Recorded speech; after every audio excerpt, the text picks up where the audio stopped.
We perceive objects, we feel emotions, and we think about thoughts.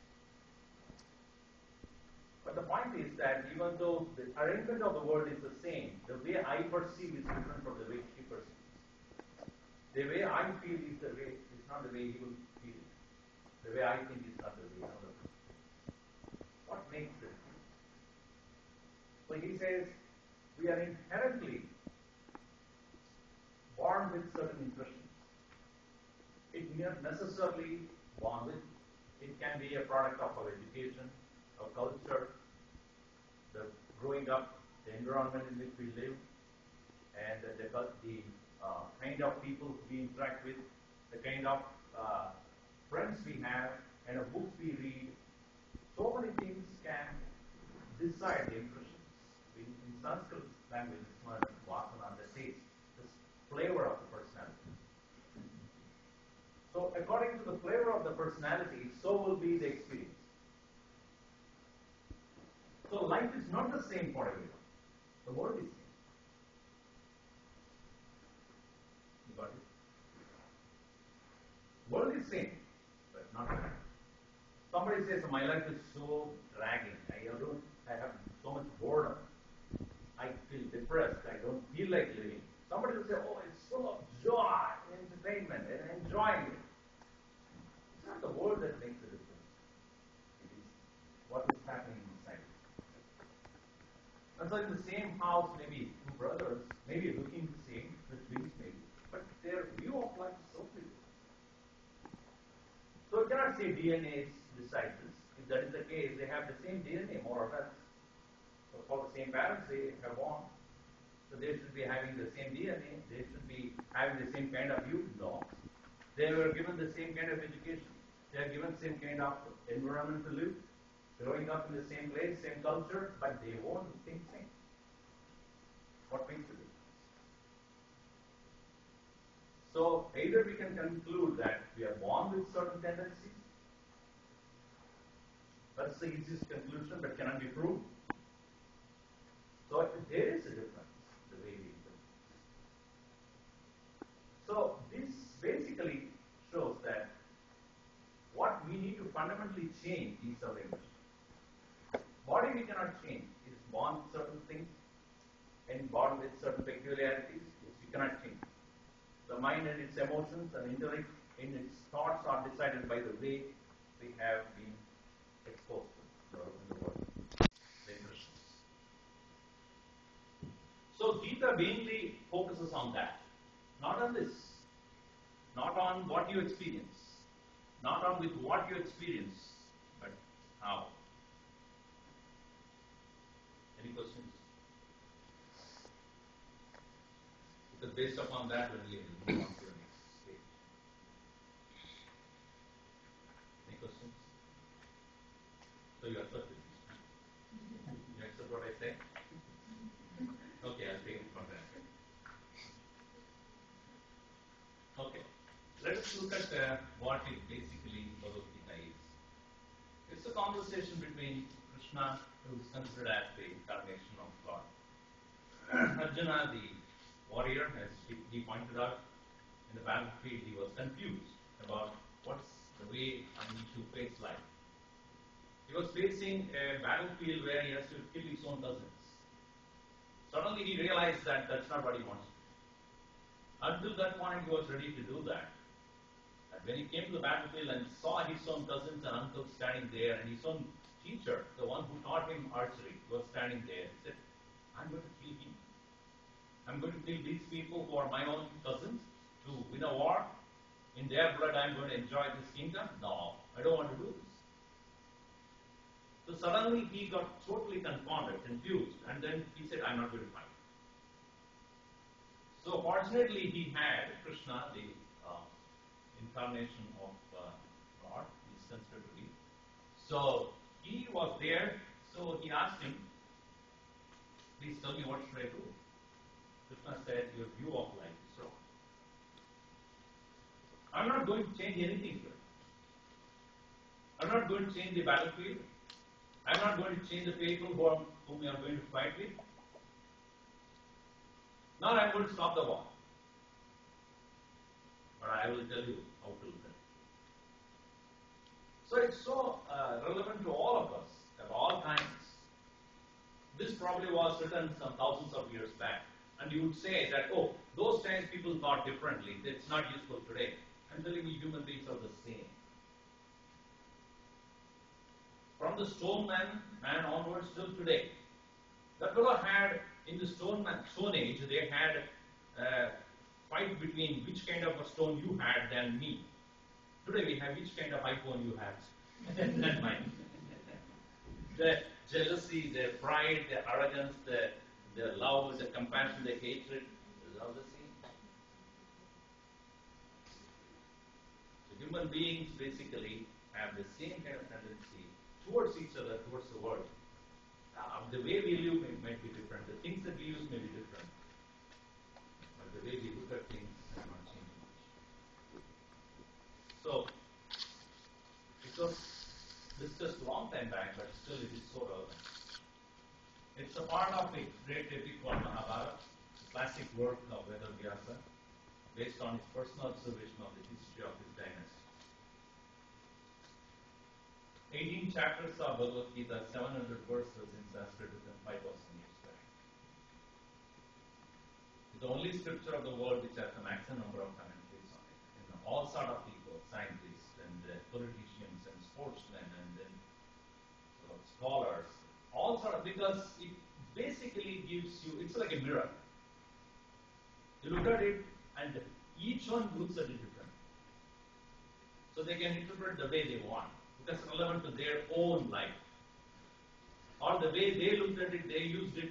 Even Mahatma Gandhi, he had written the commentary and he said, it clearly shows what I believe in. So every believing person will see what he believes in that. Alright. So what is the relevance to us? Why is it that we need to understand these things? Originally, Hindus had the Vedas as their holy book. Okay, they're four in number, from perhaps most of you know. Rig, Yajur, and Sama, and Atharva. These are the four Vedas, which are considered timeless. And they were considered as the holy book. But when British came to rule India, and when during the court procedures, if the witness has to stand on the witness stand and say that what I'm saying is the truth, nothing but the truth, etc., he has to keep his hand on something which he considers holy. So when the Hindus were thus given to this particular procedure, they wanted to bring the Vedas into the courtroom to take oath on. And the scholars in Hindu culture at that time, they protested, no, these books are so holy, cannot be brought to the courthouse. Untouched by people who are not holy, etc.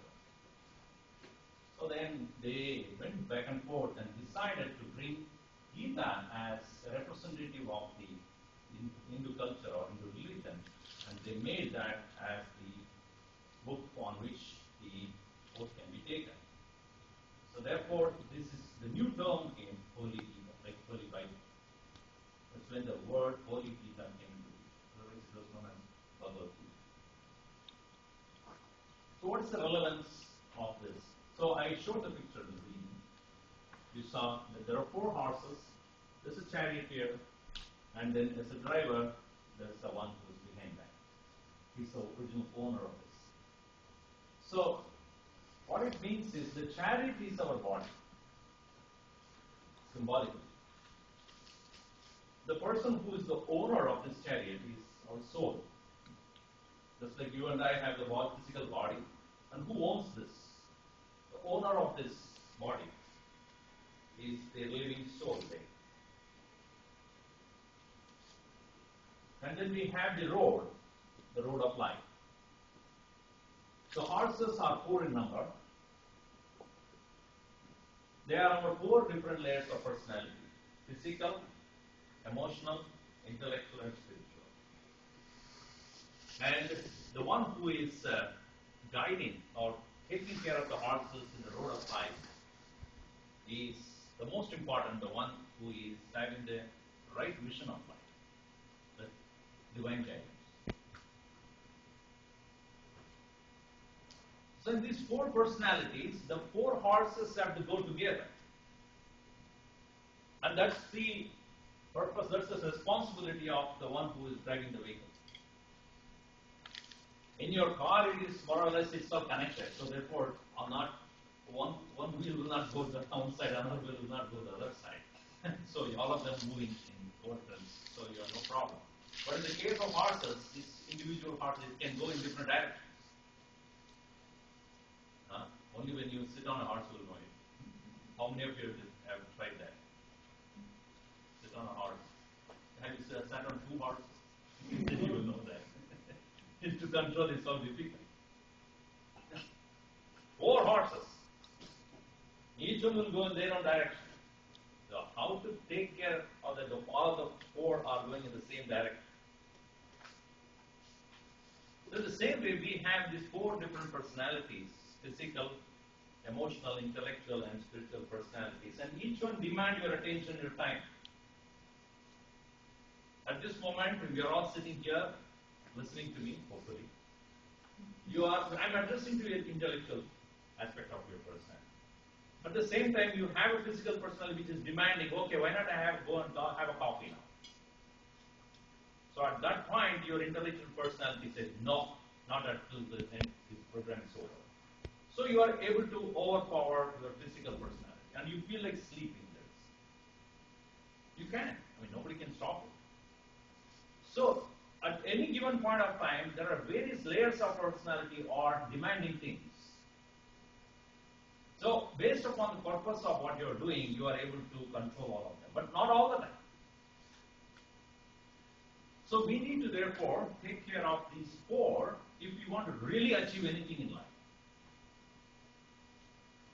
So therefore, we have the four different paths that are given to us in this Bhagavad Gita.